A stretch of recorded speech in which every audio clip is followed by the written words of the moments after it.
Hello everybody, అందరికీ నమస్కారం. ఈరోజు మనం మాట్లాడుకోబోయే సబ్జెక్ట్ లివర్ ఫెయిల్యూర్ గురించి మరియు ఫ్యాటీ లివర్ గురించి. ఎస్పెషల్లీ నాన్ వెజిటేరియన్స్లో ఫ్యాటీ లివర్ అన్న పదం చాలా గట్టిగా వింటూ ఉంటాం టెస్ట్ చేయించుకున్న తర్వాత. లివర్ అనేది చాలా మంచి అవయవం. సో దట్ ఏంటంటే ఎన్నిసార్లు పాడైపోయినా సరే తిరిగి మళ్ళీ అది బాగుపడుతూ ఉంటుంది అన్నది ఎంత గుడ్గా చెప్తామో అంత దాన్ని నెగ్లెక్ట్ చేస్తూ ఉంటాం because of the only reason.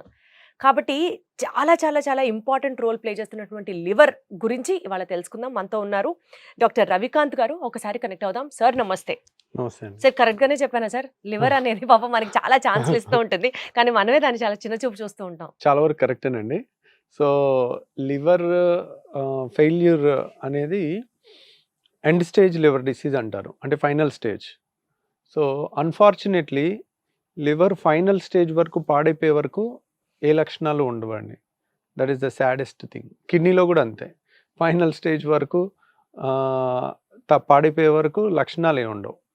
So ఫైనల్గా వన్ ఫైన్ డేని టెస్ట్ చేస్తే లివర్ ఫెయిల్యూర్ అయింది, కిడ్నీ ఫెయిల్ అయిపోయింది అని టెస్ట్లో వచ్చేసరికి 70 to 80% of the liver is gone, 70 to 80% of the kidney is gone. రెండు అలాగే ప్రజెంట్ అవుతాయి. సడన్గా అయ్యేవి తక్కువ అన్నమాట. ఈ లివర్ ఫెయిల్యూర్ అవ్వటానికి మోస్ట్ కామన్ కారణాలు ఏంటి, దాన్ని ఎర్లీగా డిటెక్ట్ చేయొచ్చా, చేస్తే ఏ రకమైన టెస్టులతో చేయాలి, కారణాలు ఏంటి, లక్షణాలు ఏంటి, ట్రీట్మెంట్ ఏంటి అనేది చూసుకోవాలి.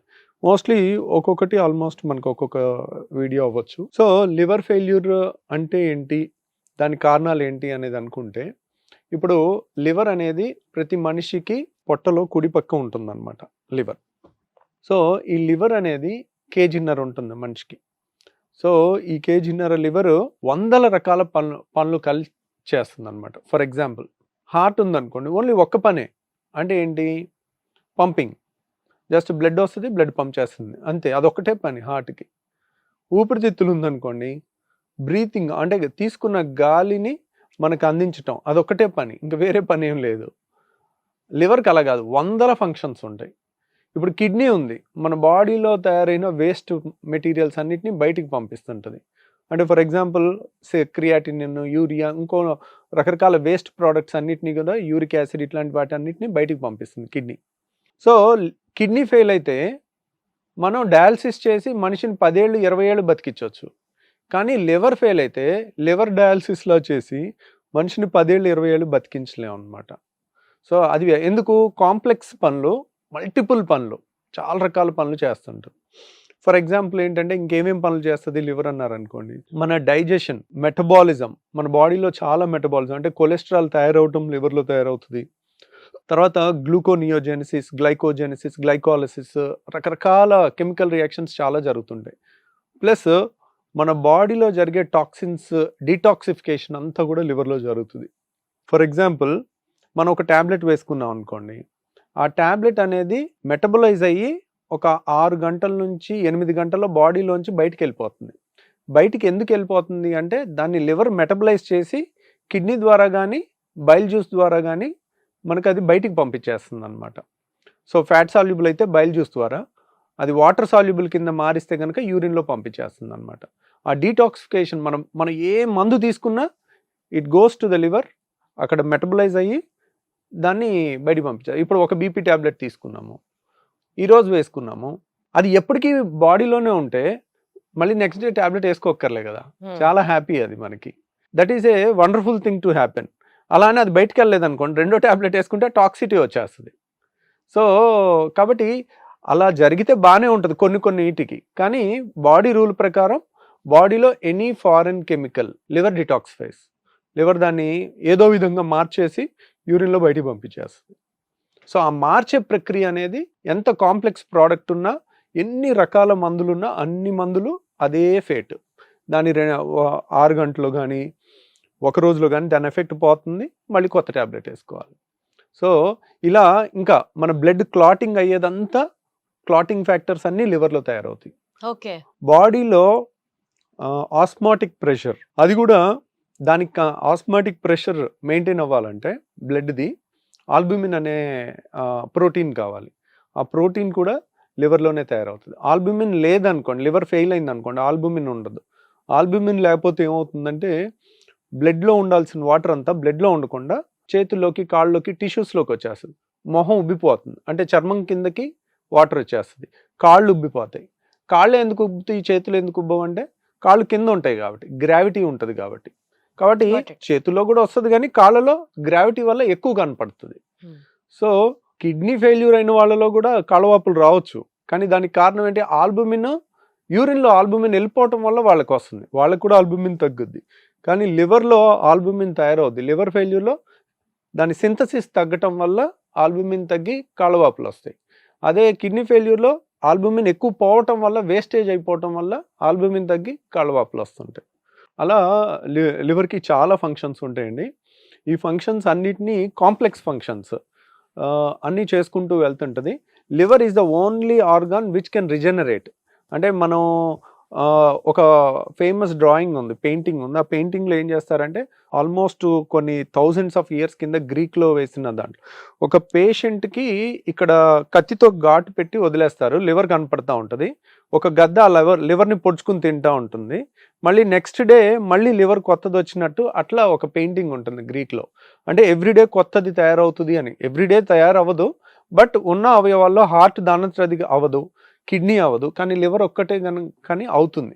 ఇది మనం ఎప్పుడైతే సగం లివర్ తీసేసి దానం చేసాం అనుకోండి, లివర్ ట్రాన్స్ప్లాంట్ కోసం, ఇంట్లో ఎవరైనా లివర్ ఫెయిల్యూర్ అయిన వాళ్ళకి మనం దానం ఇస్తే మిగిలిన లివర్, ఇప్పుడు 50% లివర్ ఉంటుంది కదా, ఇంకో 25% లివర్ పెరుగుతుంది అన్నమాట, మళ్ళీ వస్తుంది. మొత్తం 100% రాదు, కానీ మిగిలిన ఉన్న లివరే, అంటే మళ్ళీ ఏదో ఏలు కట్ చేస్తే ఏలు పెరిగినట్టు లివర్ కట్ చేసిన మొక్క పెరగదు, మిగిలిందంతా కూడా కొంచెం సైజ్ పెరుగుతుంది అనమాట. అట్లా రిజనరేట్ అవుతుంది. లివర్ ఫెయిల్యూర్కి అన్నిటికన్నా ముఖ్యమైన కారణం ఆల్కహాల్. ఆల్కహాల్ తీసుకుంటూ ఉంటారు, రోజు టాక్సిన్ ఇస్తున్నాం. సో ప్రాబ్లం ఎక్కడొచ్చిందంటే ఎవరికి ఎంత ఆల్కహాల్ టాక్సిన్ అనేది తెలీదు. కొంతమందికి రోజు లిమిటెడ్గానే తాగుతుంటారు, లేకపోతే ఒక పెగ్గే తీసుకునే వాళ్ళు ఉంటారు, వాళ్ళకి కంప్లీట్ లివర్ డ్యామేజ్ అయిపోద్ది. కొంతమందికి డైలీ ఫుల్గా తాగుతూ ఉంటారు, 24 గంటలు అదే పనిగా తాగుతుంటారు, వారికి లివర్ డ్యామేజ్ అవ్వదు. అంటే మనిషికి వ్యత్యాసం ఉంటుంది. ఒకరికి లివర్ వీక్గా ఉంటుంది, కొంతమందికి స్ట్రాంగ్గా ఉంటుంది. ప్లస్ జెంట్స్ తాగినట్టు లేడీస్ కనుక ఆల్కహాల్ తీసుకుంటే వాళ్ళకి వెంటనే లివర్ పాడిపోతుంది, ఎందుకంటే వాళ్ళ బిల్ట్ చిన్నగా ఉంటుంది. మేల్స్కి కేజీన్నర ఉంటే ఫిమేల్స్కి ఒక్కోసారి షార్ట్గా ఉన్న వాళ్ళకి కేజీయే ఉంటుంది. అంతే ఆల్కహాల్ కనుక వీళ్ళకి వెళ్తే కనుక అది టాక్సిటీ ఎక్కువైపోయి లివర్ తొందరగా ఫెయిల్ అయిపోతుంది. సో మనిషికి వ్యత్యాసం ఉంటుంది, మేల్కి ఫిమేల్కి వ్యత్యాసం ఉంటుంది. ప్లస్ ఇది రోజు టాక్సిన్ ఇచ్చి మనం దాన్ని పనిగట్టుకుని పాడు చేస్తున్నాం. ఎందుకు అవుతుంది అంటే ఆల్కహాల్ అనేది ఇంకెక్కడ మెటబలైజ్ అవ్వదు. Alcohol is not a food item, it is a toxin. ఆ టాక్సిన్ని డిటాక్సిఫై చేయాలి, అన్ని లివర్లోకి వెళ్ళి లివరే దాన్ని మారుస్తుంది. లివర్ దాన్ని ఏం విధంగా మార్చుకుంటుంది, చక్కగా దాన్ని ఎనర్జీ కింద మార్చుకుని ఫ్యాట్ కింద మారుస్తుంది. బాడీలో ఏ అవయవం ఆ పని చేయలేదు, ఆల్కహాల్ ని ఫ్యాట్ కింద మారుస్తుంది. సో ఆ మార్చే క్రమంలో ఏమవుతుంది, ఫ్యాటీ లివర్ వస్తుంది. ఫ్యాటీ లివర్ వచ్చినప్పుడు ఏమవుతుంది, చోక్ అయిపోతుంటుంది లివర్కి 100 ఫంక్షన్లు ఉన్నాయి, దాంట్లో అంతా కొవ్వు పెరిగిపోయి ఫ్యాటీ లివర్ ఫోటో చూస్తే అన్ని తెల్ల చుక్కలుగా ఉంటుంది, చాలా అద్భుతంగా ఉంటుంది. మేము సర్జరీ చేసేటప్పుడు రోజు ఫ్యాటీ లివర్ చూస్తూ ఉంటాం. సో ఎందుకు, బేరియాట్రిక్ లావుళ్ళకి చేస్తుంటాం కాబట్టి. ఎప్పుడైతే ఫ్యాట్ ఎక్కువ డిపాజిట్ అవుతూ ఉంటుందో లివరు ఉక్కిరిబిక్కిరి, దాన్ని పని చేసుకోవడానికి కావాల్సిన స్పేస్ కూడా ఉండదు, ఇంకా కాంప్లికేట్ అవుతుంది. ఈరోజు ఫ్యాటీ లివర్ వచ్చింది అనుకోండి, ఒక 10-15 ఏళ్ళు అలాగే ఫ్యాటీ లివర్, 15 ఏళ్ళు 18 ఏళ్ళు 20 ఏళ్ళు ఉంటే 20 ఏళ్ళ తర్వాత లివర్ కంప్లీట్గా డ్యామేజ్ అయిపోయే అవకాశం ఉంటుంది. సో ఆల్కహాల్ తీసుకోవటం వల్ల కూడా ఫ్యాటీ లివర్ ఫస్ట్ స్టేజ్లో వచ్చి తెలియకుండా సెకండ్ స్టేజ్, థర్డ్ స్టేజ్కి వెళ్ళి ఫైనల్గా సిర్రోసిస్ అంటారు, లివర్ ఫెయిల్యూర్గా అవుతుంది అనమాట. అంటే ఈ ఆల్కహాల్ తీసుకునే వాళ్ళతో పాటు ఇంకా నాన్ వెజిటేరియన్స్ కి కూడా ఈ ఫ్యాటీ లివర్ చాలా కామన్ గా అని వింటూ ఉంటాం. ఎందుకు సార్ నాన్ వెజిటేరియన్స్? బికాస్ అందులో ఫ్యాట్ ఎక్కువ ఉంటుందనా? నాన్ వెజ్ తీసుకునే వాళ్ళకి ఫ్యాటీ లివర్ వస్తుంది అనేది ఎక్కడ ప్రూఫ్ లేదండి, కానీ లావు ఉన్న వాళ్ళకి ఫ్యాటీ లివర్ వస్తుంది. సో ఎందుకు, మీరు ఏదన్నా తీసుకోండి, నాన్ వెజ్ తీసుకోండి, వెజిటేరియన్ తీసుకోండి, మోతాదుకి మించి తీసుకొని లావ్ అయ్యారు అనుకోండి, బాడీలో ఫ్యాట్ ఎక్కువ ఉంటే లివర్లో కూడా ఫ్యాట్ ఎక్కువ ఉంటుంది. మనం తిన్న ప్రతి ఫుడ్ని పేగుల్లోకి వెళ్ళిన తర్వాత ఫస్ట్ లివర్లోకి వెళ్తుంది, లివర్లోకి వెళ్ళి అది ఫ్యాట్ కింద మనం స్వీట్ తిన్నా కానీ అది ఫ్యాట్ కింద మారుతుంది. సో ఆ ఫ్యాట్ అనేది ఫస్ట్ లివర్లో డిపాజిట్ అయ్యి తర్వాత బాడీ అంతటికి డిస్ట్రిబ్యూట్ అవుతుంది ఫ్యాటీ యాసిడ్స్ లాగా. సో ఆ విధంగా చూసుకున్నట్టయితే లివర్లో మనకి బరువు వల్ల వస్తుంది కానీ నాన్ వెజిటేరియన్ వల్ల రాదు. నాన్ వెజిటేరియన్ తిన్నా వస్తుంది, వెజిటేరియన్ తిన్నా లావు ఉంటే వస్తుంది లా ఉంటే ఫ్యాటీ లివర్ వస్తుంది. Fatty Okay. లివర్. సో బేసికల్ గా ఫ్యాటీ లివర్ అంటే ఏంటి, ఫ్యాటీ లివర్ ఎందుకు వస్తుంది, ఈ ఎపిసోడ్ లో మాట్లాడుకున్నాం సార్. నెక్స్ట్ ఎపిసోడ్ లో ఫ్యాటీ లివర్ కి సంబంధించిన ట్రీట్మెంట్ ఏ విధంగా ఉంటుంది అండ్ దాన్ని నివారించాలంటే మనం ఎలాంటి జాగ్రత్తలు తీసుకోవాలి వీటి గురించి డిస్కస్ చేద్దాం. Thank you so much. Thank you.